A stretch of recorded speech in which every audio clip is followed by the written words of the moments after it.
नमस्कार दोस्तों, आप सभी का वारको शो के स्कूल बैग सीरीज के इस एपिसोड में स्वागत है। तो आज इस एपिसोड में हम बात करेंगे कि कैसे इतनी बड़ी पॉपुलेशन को खिलाने के लिए हमने प्रॉपर प्रोडक्शन और इक्वल डिस्ट्रीब्यूशन के लिए केमिकल फर्टिलाइजर्स का यूज़ कर सॉइल पॉल्यूशन को बढ़ा दिया है। तो सबसे पहले जानते हैं कि केमिकल फर्टिलाइजर्स का यूज़ फसल की पैदावार में क्या क्या बदलाव लाता है।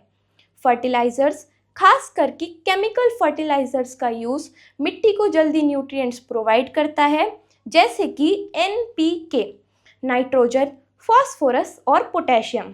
इससे क्रॉप्स जल्दी ग्रो करते हैं और उनका आउटकम भी ज़्यादा होता है। इसी वजह से फार्मर्स केमिकल फर्टिलाइजर्स का यूज़ करते हैं ताकि उनको अपनी फसल से अच्छा मुनाफा मिले।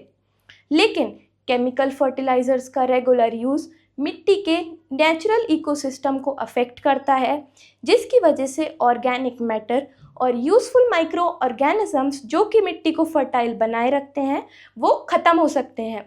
इसकी वजह से मिट्टी का स्ट्रक्चर भी ख़राब हो सकता है, जिसकी वजह से लॉन्ग टर्म में फसल की क्वालिटी भी कम हो जाती है।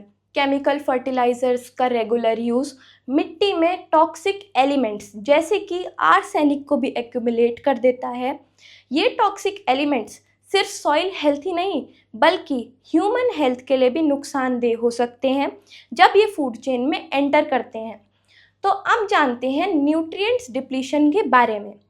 जब फार्मर्स एक ही फील्ड में बार बार एक टाइप की क्रॉप उगाते हैं तो उस फील्ड में एक टाइप का न्यूट्रिएंट कम हो जाता है, जिसकी वजह से आगे आने वाली क्रॉप्स अच्छे से ग्रो नहीं कर पाती।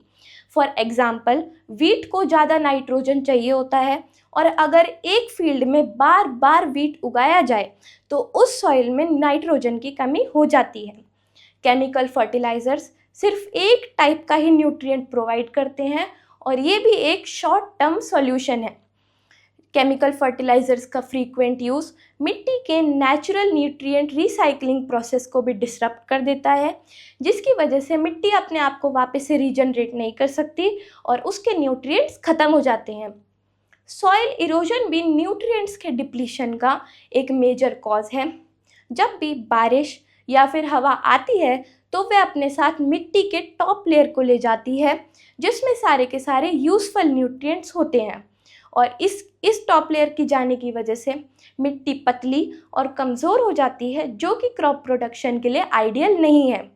बदले इरिगेशन सिस्टम्स और पुअर ड्रेनेज सिस्टम की वजह से मिट्टी में सॉल्ट लेवल्स बढ़ जाते हैं और ये सॉल्ट लेवल्स अपने साथ मिट्टी के न्यूट्रिएंट्स को बाइंड कर लेते हैं, जिसकी वजह से वह क्रॉप्स तक नहीं पहुंच पाते और ये भी न्यूट्रिएंट्स के डिप्लीशन का एक मेजर कॉज है। ये सभी फैक्टर्स मिलकर न्यूट्रिएंट्स को डिप्लीट कर देते हैं और फार्मिंग के लिए फ्यूचर में बड़े चैलेंजेस खड़े कर देते हैं। सस्टेनेबल डेवलपमेंट फार्मिंग प्रैक्टिसेस जैसे कि क्रॉप रोटेशन, ऑर्गेनिक फर्टिलाइजर्स का यूज़ और सॉइल कंजर्वेशन टेक्निक्स का इस्तेमाल कर हम सॉइल हेल्थ को बचा सकते हैं और न्यूट्रिएंट्स को डिप्लीट होने से भी बचा सकते हैं। तो आज की इन्फॉर्मेशन बस इतनी ही, और अगर आपको वीडियो अच्छी लगी हो तो चैनल को सब्सक्राइब करिए, वीडियो को लाइक करिए और ज़्यादा से ज़्यादा शेयर करिए। तो मिलते हैं आपसे अगली वीडियो में, तब तक के लिए नमस्कार।